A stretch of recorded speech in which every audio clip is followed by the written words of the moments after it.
A new report from Bloomberg says the Deputy Attorney General Rod Rosenstein is pressing the special counsel Robert Mueller to wrap up his Russia probe. The core findings could be delivered, according to Bloomberg, shortly after the midterm elections. The report would render judgments on two key aspects of the overall Russia inquiry. One, whether there was any clear incidents of collusion between Russia and the Trump 2016 campaign. And two, whether the president took any actions that would constitute an obstruction of justice. Let's discuss this and more. Joining us, former federal prosecutor Kim Whaley.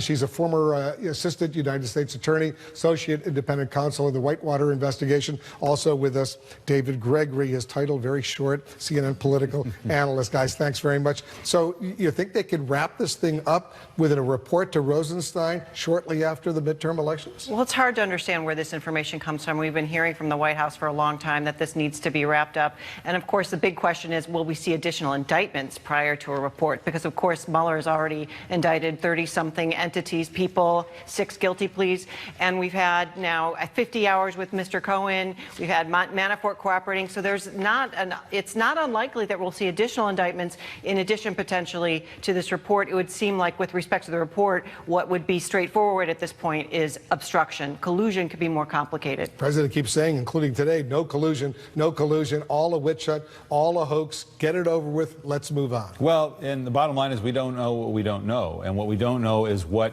the special prosecutor has and what he's developed. You think back to the president's first national security advisor who was dismissed. Now you have Michael Cohen, Manafort cooperating, a focus on contacts with the Russians, the leaks of information from the DNC, coordination potentially with WikiLeaks. So there's a lot of questions. We just don't know the answer to them, but we know that there are people who have spoken to the special prosecutor.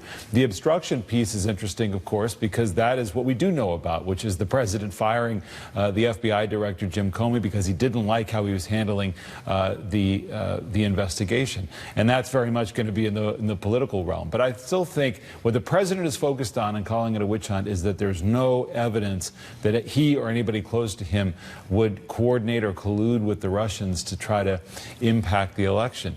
That's going to be the core of whatever his findings are, I have to believe. Let's talk about Michael Cohen for a moment.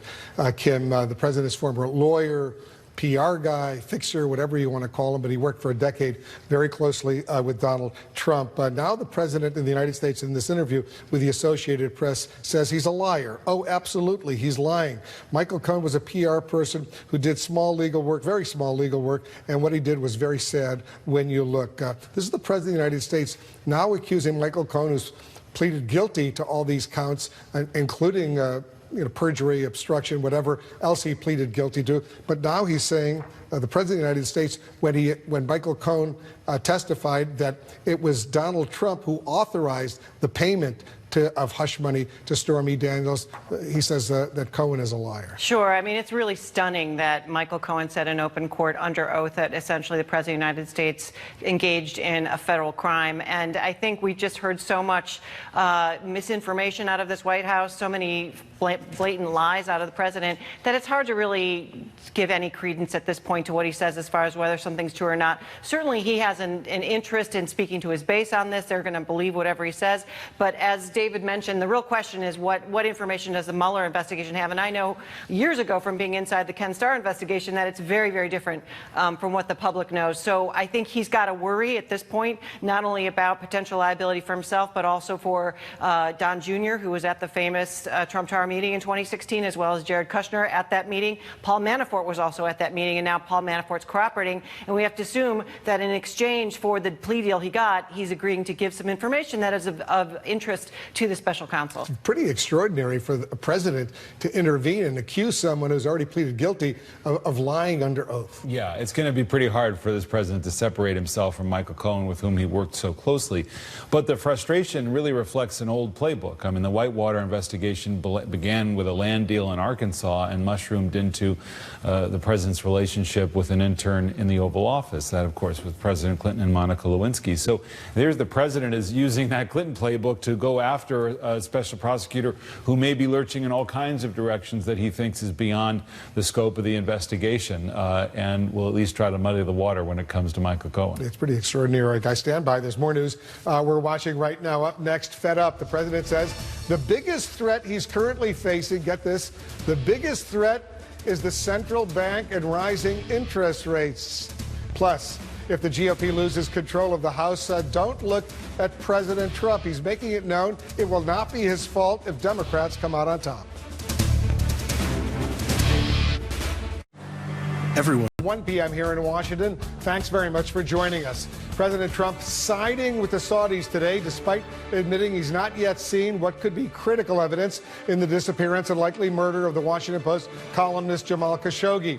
The evidence in question, an alleged audio recording of the moment Khashoggi was killed. Here's President Trump. Listen. Saudi Arabia has been a very important ally of ours in the Middle East. We are stopping Iran. We're not trying to stop, we're stopping Iran. We went a big step when we took away that ridiculous deal that was made by the previous administration. The Iran deal, which was $150 billion and $1.8 billion in cash. What was that all about? And they are an ally. We have other very good allies in the Middle East, but if you look at Saudi Arabia, they're an ally and they're a tremendous purchaser of not only military equipment, but other things. When I went there, they committed to purchase $450 billion worth of things and $110 billion worth of military. Those are the biggest orders in the history of this country, probably the history of the world. I don't think there's ever been any order for $450 billion. And you remember that day in Saudi Arabia where that commitment was made. So they're an important ally, but I want to find out what happened, where is the fault, and we will probably know that by the end of the week. But Mike Pompeo is coming back. We're going to have a long talk. Right now, Turkish forensic investigators, they've begun searching the Saudi consul general's home. This is the first time investigators have been allowed inside since Khashoggi vanished more than 2 weeks ago. According to a Turkish news agency, crews are already examining DNA samples taken from the Saudi consulate a few streets over. The consulate is the building where Khashoggi was last seen entering, and the one where Turkish officials say he was killed and dismembered. The DNA samples are said to have been taken from the building and its sewers. Let's go to our senior White House correspondent, Pamela Brown. She's joining us right now. Pamela, I take it the president is meeting with the cabinet right now. We expect to hear from him momentarily once again. Until we get that videotape, what else did he say as far as we know? Well, before that cabinet meeting kicked off, Wolf, the president came out and denied that he is giving any cover to Saudi Arabia, saying he wants to get to the bottom of what happened. But he also emphasized the important relationship that the U.S. has with Saudi Arabia when it comes to fighting terrorism, when it comes to Iran, when it comes to the arms deal. It is clear the president is putting a lot of emphasis on this relationship and showing more skepticism when it comes to possible evidence from Turkey. This audio recording that purportedly recorded Jamal Khashoggi being killed. He's more skeptical that this evidence, this audio recording exists, that he says the U.S. has asked for this, then Saudi Arabia's denial, Wolf. The president seems to be softening his tone when it comes to Saudi Arabia's possible involvement in this purported killing of the journalist. Just this past weekend, he said that the U.S. would be very upset if, in fact, Saudi Arabia was involved in this. He said, could it be them? Could they have been involved? Yes, but now he's coming out and just emphasizing the important relationship, saying that there could be rogue killers involved, and even drawing a comparison to Brett Kavanaugh's confirmation process, saying, once again, guilty until proven innocent. He also declined to say whether the FBI is involved in this investigation. Here's what he said today. Well, he wasn't a citizen of this country, for one thing, and we're going to determine that. And you don't know whether or not we have, do you? Well, no, but do you know whether or not we've sent the FBI? Have you sent the FBI? I'm not going to tell you. So the president also saying he believes he will know by the end of the week who is to blame, what exactly happened. His Secretary of State, Mike Pompeo, on his way back after meeting with Saudi officials. The president says he will be briefed by Mike Pompeo upon his return either this evening or tomorrow. What's interesting here, Wolf, is what exactly will Mike Pompeo tell the president? Because Mike Pompeo himself said that he doesn't know the facts of what happened, that it's important to let the Saudi investigation take course here, play out. So it sort of remains to be seen what information Mike Pompeo will be able to provide upon his return to the United States. Wolf? And just to be precise, the president's meeting with his cabinet now. There's a pool of cameras inside. We'll get that videotape fairly soon. Is that right? That's right. We're hoping to get that videotape very soon. Have some more sound with the president, hopefully momentarily here, Wolf. And we'll play that for our viewers, of course. Pamela Brown, back at the White House. Thank you very much. Yep. Secretary of State Mike Pompeo is on his way back from his meetings with Saudi and Turkish officials like the president. He also admits he hasn't yet heard the alleged recording of Khashoggi's death, but he did tell reporters that the U.S. needs to give both sides some space to investigate and that the Saudis have promised transparency. I stress the importance of them conducting a complete investigation of the disappearance of Jamal Khashoggi. And they made a commitment. They said they would do that. They said it would be a thorough, complete, and transparent investigation.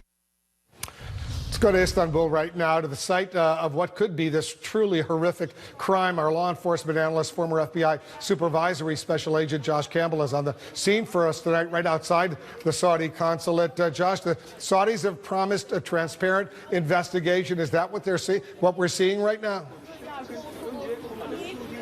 Well, it's yet to be seen, Wolf, as far as how comprehensive that investigation will be or how transparent the Saudis are with Turkish officials here. I can tell you we are on site at the residence of the Saudi Consul General. It's starting to rain here, but that's not deterring investigators behind me who are processing the scene right now. A very dramatic development about 3 hours ago where outside the Saudi Consul residence we saw a number of police vehicles moving in. The reason this is important is because on the day the journalist went missing, CCTV from that event actually showed vehicles moving from the location of the consulate over here to the residence. Now, I'm going to step aside, Wolf. We have diplomatic vehicles coming and going, but what I'll tell you is that what happened about 3 hours ago is we actually saw those police officers moving in. They were in moon suits, stepping out to conduct this forensic examination here, Wolf. And what has been happening since then is we've seen a drone flying overhead. We've seen a lot of flurry of police activity. And again, trying to get to the bottom of what happened here. Was evidence possibly taken from the scene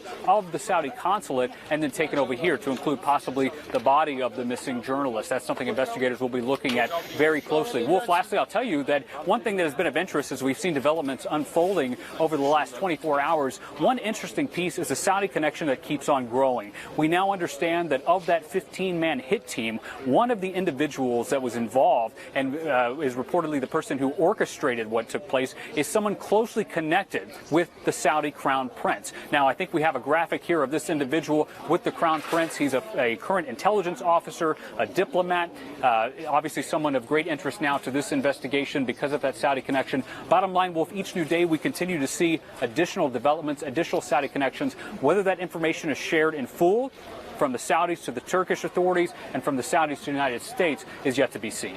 And we know the Saudi Consul General has left Turkey. He's back in Saudi Arabia right now. Josh Campbell on the scene for us. Thank you very much. President Trump likening the furor over Saudi Arabia to the sexual assault claims against the U.S. Supreme Court Justice Brett Kavanaugh, saying Saudi Arabia should not be guilty until proven innocent. Here with us now, the Maryland Senator Ben Cardin. He's a Democrat. He's a key member of the Senate Foreign Relations Committee. Senator, thanks so much for joining us. Well, it's good to be with you. Thank you. What's your reaction to what the president is saying? I'm extremely disappointed. He should be very clear that America will not tolerate this type of a murder taking place. It's clear that the royal family had some involvement here. It's also clear that they've changed their story on numerous occasions. So the president needs to be clear that our foreign policy is embedded in our principles, basic respect for international human rights, and that there's got to be a consequence to our relationship with the Kingdom of Saudi Arabia. Doesn't mean we still won't do business with them, but we have to make it clear that that type of behavior, it cannot continue. If we don't, it's just an open season. Well, do you have any doubt that the Saudis killed Khashoggi when he walked into the Saudi consulate that afternoon, some 2 weeks ago? He was alive and well. He was never seen walking out, never seen again, and all of the reports suggest he's dead. There's no question that the Saudis were responsible for his death. That, I think, is now quite understood. We don't know the details. We don't know the involvement of different people. We don't know who planned this. We don't know who orchestrated this. But our concern is that it's hard to believe in Saudi Arabia that an episode like this could occur without the royal family being involved, particularly the Crown Prince. And when the president suggests President Trump suggests maybe rogue killers were responsible, you say? I say that's not likely. Not with the discipline in Saudi Arabia. You had members of the intelligence group that was involved in this, the security forces of the Kingdom of Saudi Arabia. It leads back to the Crown Prince. We need to have that information come forward. America needs to be clear. The president's language, to me, is disappointing and gives oxygen to those types of behaviors happening again. Do you agree with your Republican colleague Lindsey Graham that Mohammed bin Salman, the Crown Prince of Saudi Arabia, the man widely seen as really being responsible for day-to-day everything in Saudi Arabia, must go? Well, so far I have joined with my Republican colleagues in asking the administration to look at the Magnitsky sanctions, and no one should be excluded from that investigation. If the Crown Prince is involved, that has to come forward. Clearly, there's a lot of explanations we need to have. You think the Treasury Secretary Steve Mnuchin should still go to this big economic conference that was planned in Saudi Arabia in the coming days? So many others, individuals have canceled. United States should cancel. There's no question in my mind. With this open issue, until we have the facts, it's absolutely the wrong signal for the United States, the leader of the free world, to hesitate and say, yes, we'll still go when we're seeing the right reaction from so many players. The president tweeted this the other day. He said, "For the record, I have no financial interest in Saudi Arabia or Russia for that matter. Any suggestion that I have is just more fake news, of which there is plenty." During the campaign, though, he did say he had a lot of deals with Saudis. They were buying apartments for $40 million, $50 million, boasted that he had an excellent commercial relationship with the Saudis. Do you see any connection here?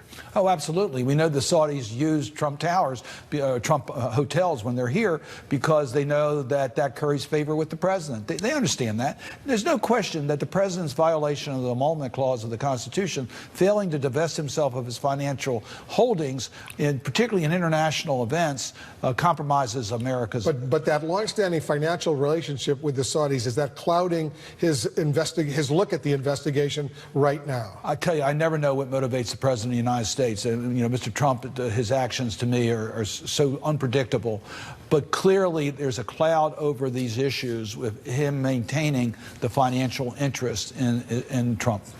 Let's see what happens with this investigation. Senator Cardin, thanks so much for coming in. Thank you. Coming up, Robert Mueller is reportedly on track to conclude major parts of his investigation soon after the midterms next month. We have new details. Plus, from the president's fixer to now just a PR person who did some small legal work, the president continues to downplay Michael Cohen's former role and now accusing him of lying under oath. And the blame game has already begun. If Campaign year already the most costliest midterm election ever. The Center for Responsive Politics put the figure, get this, $3.96 billion with a B dollars. We still have 20 days to go. Much of that campaign cash comes from a few hundred major donors, some of the richest people in the country. Let's introduce you to a few of them. Let's call this the Billionaires Club. On the Republican side, Sheldon Adelson, the casino magnate, is the biggest donor to the Republican Party. $90 million. $90 million he is committed to spend to help defend the House and Senate majorities. A lot of money going into campaigns. Also from the right, Charles Koch. You know about the Koch network, made his fortune in energy, regulation and taxes, what he cares most about. The Koch network says $400 million to go in to protect the GOP majorities. Follow the money, if you say. On the other side, if you watch television, you've probably seen Tom Steyer, his ads. He's a California billionaire, made it in hedge funds. Climate change and impeachment, impeachment, impeachment. If you watch his TV ads, He says he's spending $110 million to help Democratic candidates and to push his impeachment message. Interesting, this year, Michael Bloomberg, the former New York City mayor, is back in a big way, now a registered Democrat. He was a Republican. He's also been an independent, made his fortune, the Bloomberg Financial Services Company. Climate change, guns, immigration, what Mayor Bloomberg likes to talk about. He says, and he's starting to write the checks, $100 million to help the Democrats win Congress. He says that spending is about 2018, but he and his team also made clear he's thinking about running for president in 2020.